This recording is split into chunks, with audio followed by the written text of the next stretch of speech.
Nos, folytassuk a hármas kapcsolati kirakást. Aki nem látta az előző részt, annak elmondom, hogy az előző részben megnéztük, hogy az együtt élő, életvitelszerűen együtt élő páros, és egyébként energetikailag létrejött párkapcsolatban lévők hogyan gondolkodnak egymásról, és milyen az ő kapcsolódásuk jelenleg. És ugye a középső személy az mind a két kapcsolatban ugyanaz, ez az én értelmezésem, és most folytatjuk azzal, hogy ebben a részben, hogy mit éreznek egymás iránt, illetve hogyan folytatódik az ő kapcsolódásuk. És akkor meg is nézzük, hogy mit éreznek egymás iránt. Hogyan éreznek egymás iránt? Kettőt kérnek szépen. Az együtt élő párosnál a társ mit érez a középső személy iránt? Mit érez a középső személy iránt?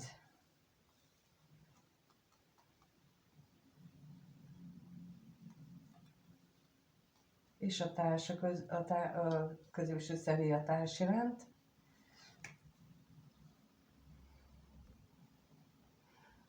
Azért is álltam meg itt egy pillanatra, mert olyan, mintha itt a középső személy iránti érzéseibe bejönne vagy az ő egyéb kapcsolódása, hogy ő valaki másra vágyik, vagy pedig az, hogy a középső személynek van ugye a harmadik személy, és hogy az érzéseit nagyon befolyásolja az, hogy így a társa, hogy nem a társra vágyik, hanem másra. Meg is nézzük, hogy akkor mit tudhatunk meg erről bővebben.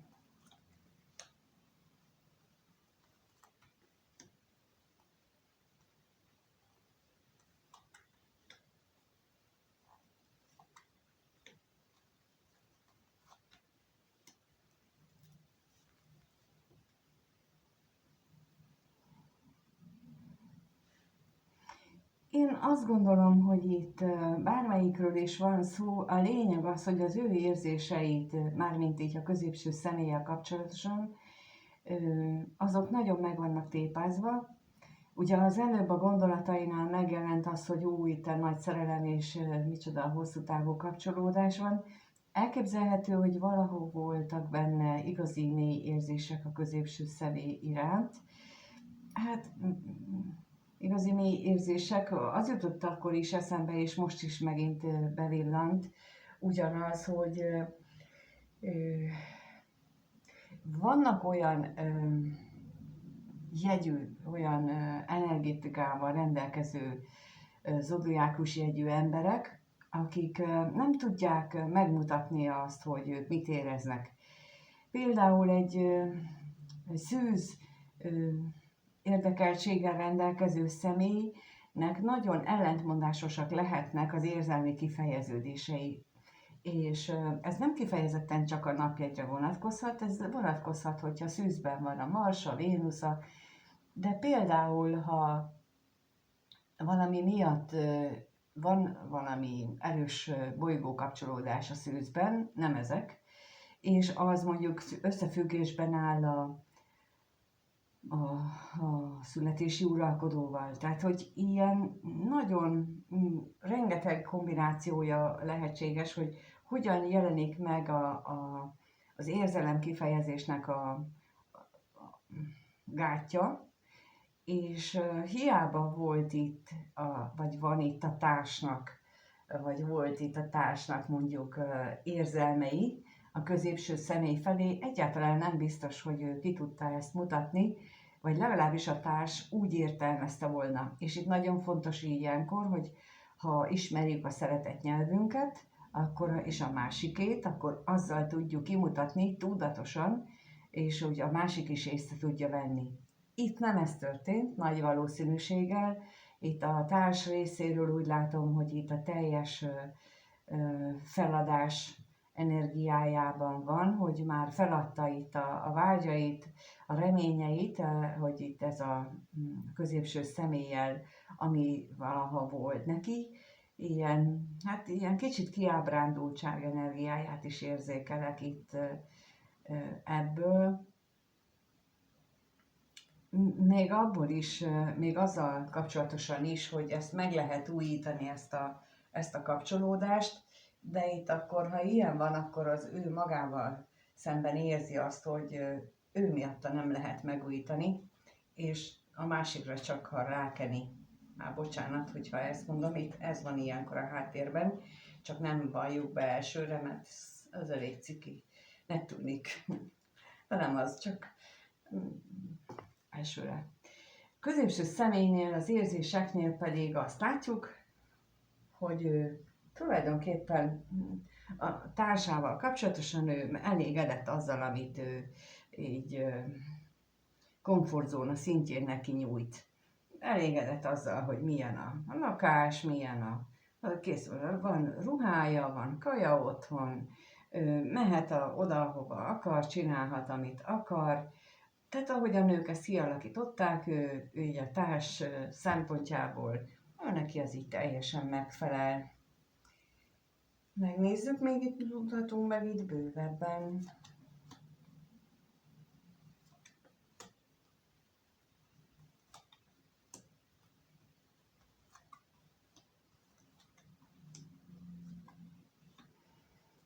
És ugye talán emlékeztek rá, vagy aki látta ugye az első videót, ott megjelent már ugyanez tulajdonképpen, hogy ugyanez az energia, ugyanez a gondolat, hogy ő a jelenlegi komfortzónáját azt nagyon kellemesnek tartja, és nem szeretné felváltani. Ott beszéltem erről, hogy ennek mi az oka, és itt újra visszaköszön, hogy a társával szemben ő ilyen szempontból nagyon is elégedett, azzal, amit ő neki teremtett otthont, ott ő el van. Még akkor is, hogyha vannak hiányosságok, de tulajdonképpen ő el van ezzel. És ez nagyon gyakran előjöhet akkor, amikor a személy, akiről adott esetben szó van, ő neki az érzelmi intelligencia szintje még egy kicsit alacsony. Tehát amikor ő még nem, mondjuk így, hogy nem a felnőtt csíkon éli meg az érzelméit, akkor ő megelégszik azzal, hogy mit kap, és nincsen benne az, hogy ezért cserébe mit kell adni, hogy kiegyenlítődjenek az energiák, hogy a másik is úgy érezze, hogy ő is számít, és ezért van ez. Illetve most akkor megint eszembe jut így az asztrológia, hogy bizonyos vannak olyan születések, vannak olyan élethelyzetek, amikor úgy születik valaki, hogy neki sokkal többet kell adni, mint a másiknak. Nem igaz az, hogy az adok-kapok egyensúlynak mindig meg kell lenni, mert ez lehet életfeladat, sorsfeladat, életfeladat az, hogy nekem többet kell adnom a társamnak, a munkámban, a környezetemben, ez meg lehet nézni az asztrológiai képletből, de bizony vannak ilyen élethelyzetek, amikor nekem az a születési feladatom, és ne úgy adjak, hogy én visszakérem, hanem jó szívből tegyem. Tehát vannak kifejezetten ilyen dolgok, azt lehet látni, úgyhogy ez itt árnyalja, mert hogyha itt például olyan helyzet van, hogy a társ ezt eddig jó szívvel adta, és most egyszerűen úgy érzi, hogy most elég volt, akkor azt jelenti, hogy lehet, hogy ő a karmikus adósságát lerendezte, és most jött el az idő arra, hogy akkor itt most változtassunk, és ezért nagyon fontos az, hogy ezeket tudjuk magunkról. Megnézzük akkor, hogy milyen érzések vannak a másik kapcsolatban, a harmadik személy és a középső személy között. Itt is kettőt kérek, és a középső személy mit érez a harmadik személy iránt.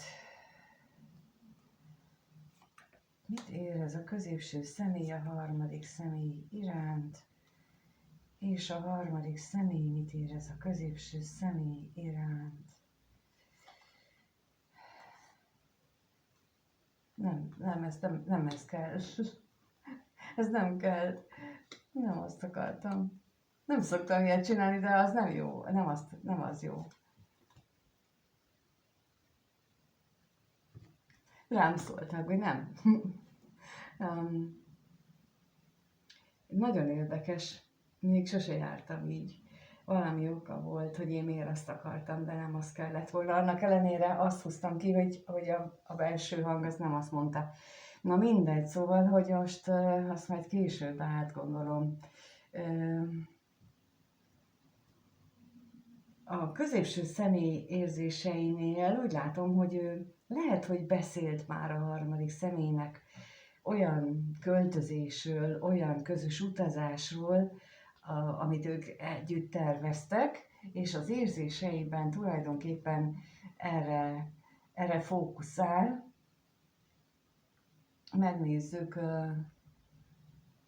Megnézzük, hogy mi az itt bővebben.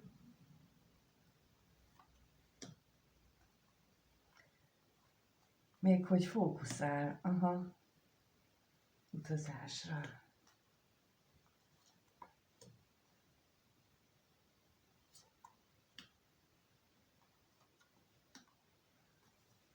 Még hogy erre fókuszál, hát ott igen, nagyon-nagyon fókuszál rá. A üres óráiban, vagy amikor nem is üres általában, amikor csak magába tud mélyedni, mindig erre a találkozásra gondol, erre az utazásra, erre a költözésre, ebben a dolgokba képzeli bele magát, ebbe az érzésvilágba, viszont borzasztóan fél attól, hogy a múltat hátrahagyni, fél a régi dolgoktól, nagyon sok félelem van itt benne, és mint ahogy az előbb láttuk, ő nem biztos, hogy készen áll a leküzdésre, viszont ahogy elmondtam az előző videóban, ez pontosan az lehet,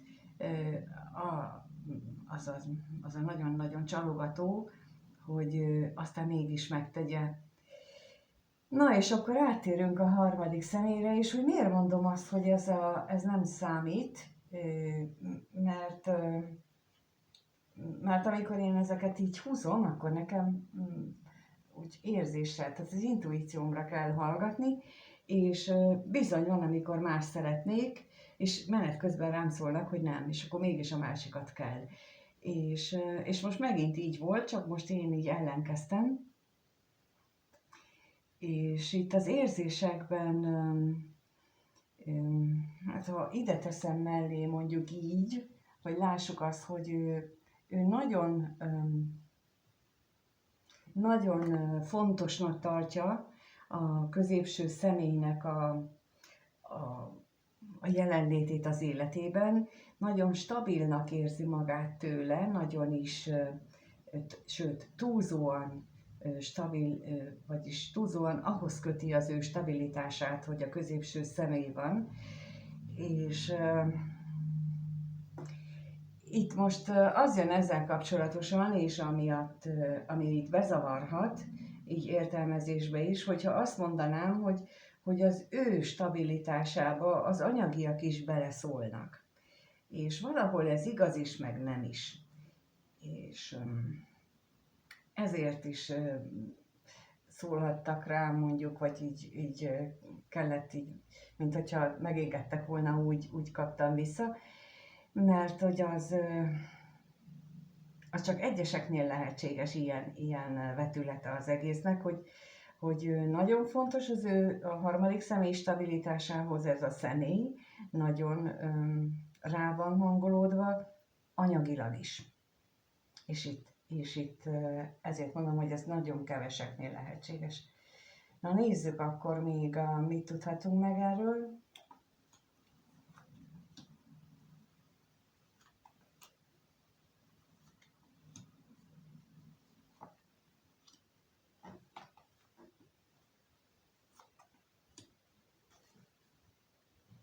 Talán ez, hogy visszakaptam, ez pontosan azt is jelentheti, hogy aki harmadik személyben ilyenben érintett, az még a gondolatától is elrettem, hogy úristen, hát ezt én nem akarom elfogadni magamból sem.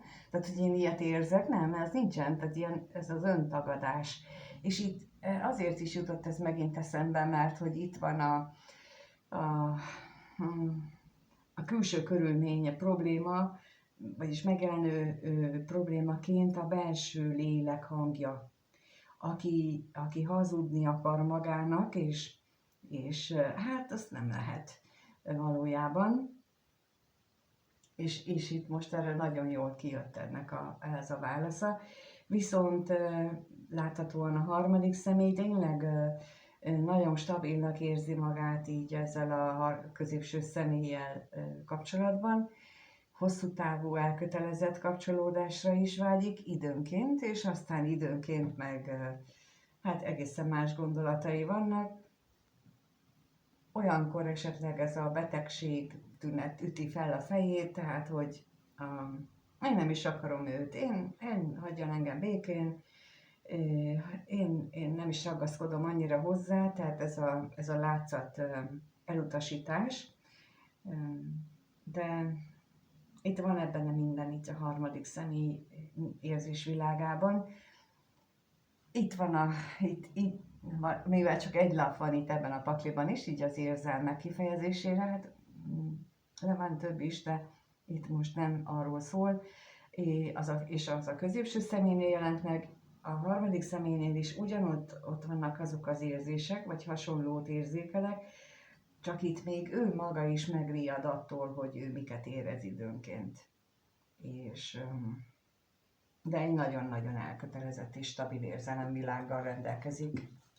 Megnézzük akkor, hogy milyen folytatásra lehet számítani először az együtt élők kapcsolatában, mire számíthatnak, hogy számíthatunk abban a kapcsolatban a következő 1-2 hétben. Azt kérdezem, hogy az együtt élők kapcsolata hogyan alakul? Hogyan alakul a következő 1-2 hétben? Hogyan alakul a következő 1-2 hétben?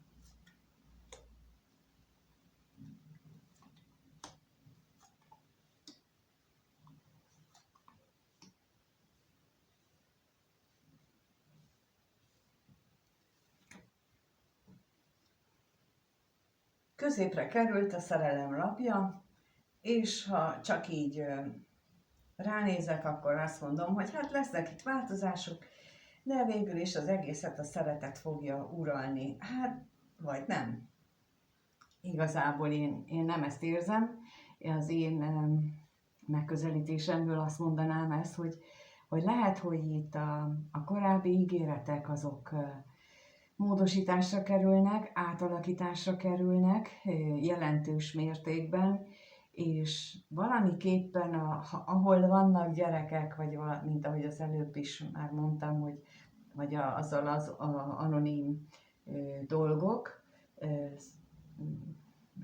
élőlények, akkor azok iránti közös érzések lesznek azok, amelyek a finomságot belehozzák itt ebbe a nagy változásba és átalakulásba, ami nem engedi esetleg azt, hogy ilyen nagyon durván menjen végbe a változás, de itt mindenképpen jelentős változás történik, ugyanis a két változáslap, a halál és a bíró, az itt van mind a kettő. Tehát minden módon, mélyben és felszínesen is valami jelentős változás elé néznek. Megnézzük akkor, hogy mi ez a halál.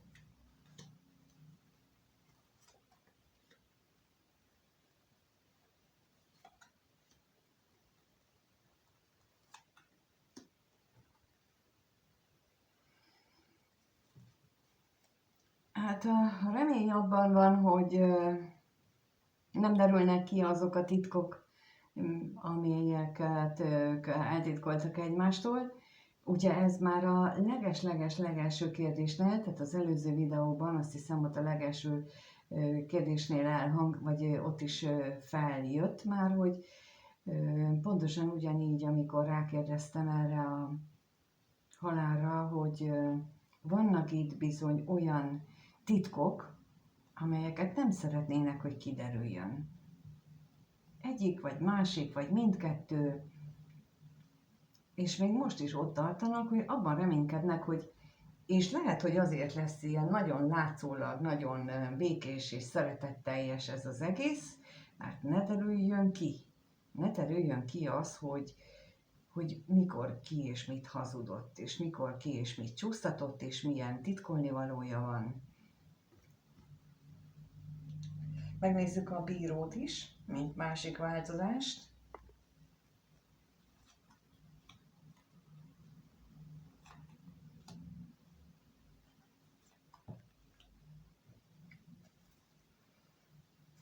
Lehet, hogy a társ lesz az, aki azt mondja, hogy jó, akkor itt befejeztük, hogy itt végeztünk.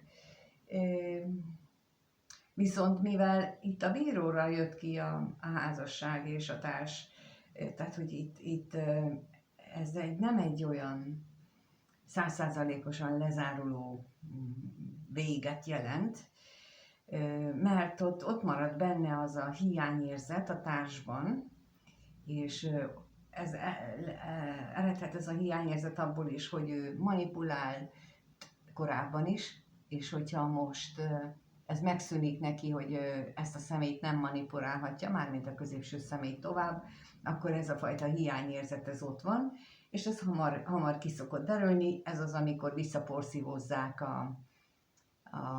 az előző exet, visszaporszívózzák a régi társak, mert szükségük van arra, hogy ők ebből a személyből megkapják, amit korábban is.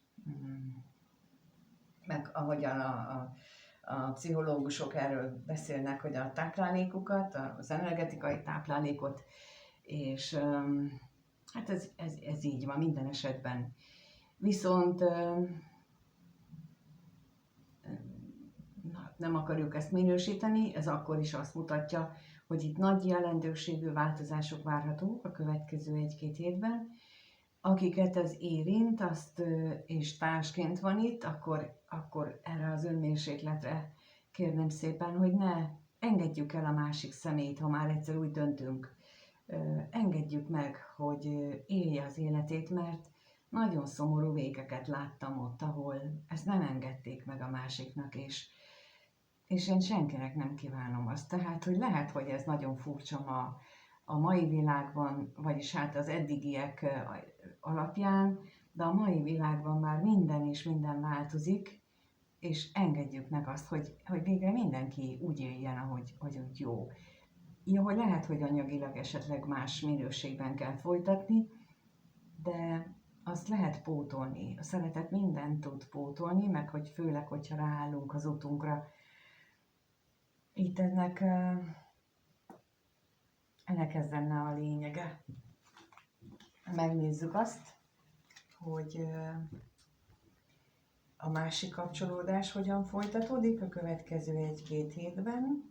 Mit tudhatunk meg a középső személy és a harmadik személy kapcsolatáról, annak a folytatásáról a következő 1-2 hétben. Mit tudhatunk meg? Mit tudhatunk meg a következő 1-2 hétben? Hogyan folytatódik ez a kapcsolat?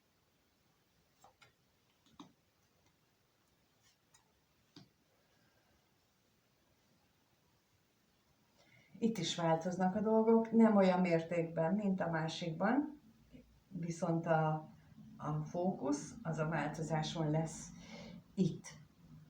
Ott a másikban ugye a szív jött ki, az érzelmek, a látszatérzések, a felszínesség, itt pedig a bizonytalankodás, a változás, akár az anyagiak tekintetében, akár a lélek tekintetében, és leginkább a harmadik személy lesz az, akiben ez a nagy belső átalakulás elindulhat. Nem olyan nagy, hogy kiforgatja a sarkából, nem olyan nagy cikluszárós változás, viszont jelentős gondolati, érzelmi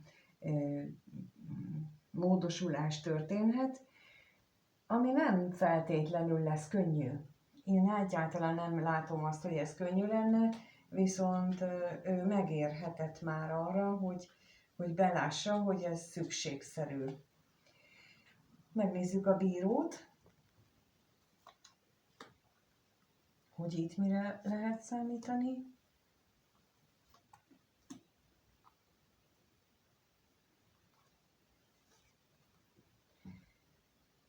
Talán itt a változás azzal lesz összefüggésben, hogy ő túl sokáig titkolta el az érzéseit, túl sokáig hagyta, hogy üres legyen, és olyan, mintha itt abban történne esetleg változás, hogy ő hajlandó lesz ennek hangot adni.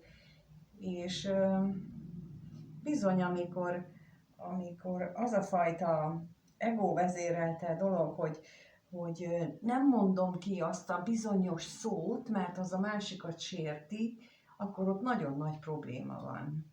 Tehát, hogyha én nem mondhatok ki egy szót, és már még akkor, amikor nem együtt élünk, hanem még csak a kapcsolatnak a bevezető része van, akkor bizony mi várható a következőben, és talán ilyen jellegű megértés mutat itt ez a bíró, hogy a harmadik személy rájön arra, hogy bizony ő már eddig is sok mindenről nem beszélhet-e, és hogyha ők mondjuk egy közös életet szeretnének, akkor ez nem jó indulási alap.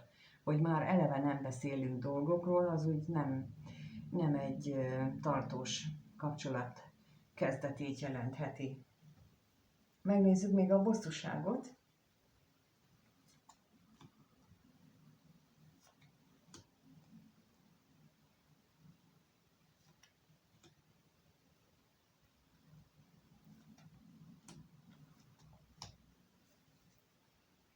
Itt az is lehetséges, hogy a bosszúságot amiatt kell, vagy amiatt fogják ebben a kapcsolatban megélni, megtapasztalni, mert a kezdetek, ahogyan ez a kapcsolat kezdődött kettejük között, az valahogy így visszatekintve nagyon is romantikusnak tűnik, ugyanakkor pedig olyan, mintha ráébrednének meglátnák a valóját, valódiságát, hogy hát akkor is már tulajdonképpen én beleképzeltem valakit, és nem azt láttam, akit most látok, nem azt látom, vagy nem azt láttam akkor sem, aki most, csak én valaki másnak akartam látni, és itt a bosszúság ebből eredhet, hogyha ezzel nem vagyunk tisztában, hogy pedig így működnek a kapcsolatok, hogy amikor először találkozunk, akkor a másik személyre, ha egy picike, egy morzsányit felvillant abból, amit mi gondolunk, akkor simán kivetítjük rá az egész vágyálmunkat, és el kell tenni bizonyos időnek, ameddig, és valamennyi őszinteségnek is, ameddig beismerjük, hogy ja, hát ő tulajdonképpen nem is rendelkezik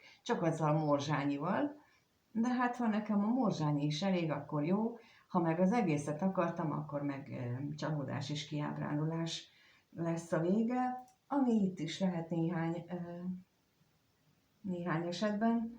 Úgyhogy én azt gondolom, hogy ez mind a kettő jó, mint ahogy a legelején mondtam, ez egy olyan tavaszi napra emlékeztet ennek az energiája, amikor nem süt a nap, de már tudom, hogy tavasz van, és valami friss indul az életembe.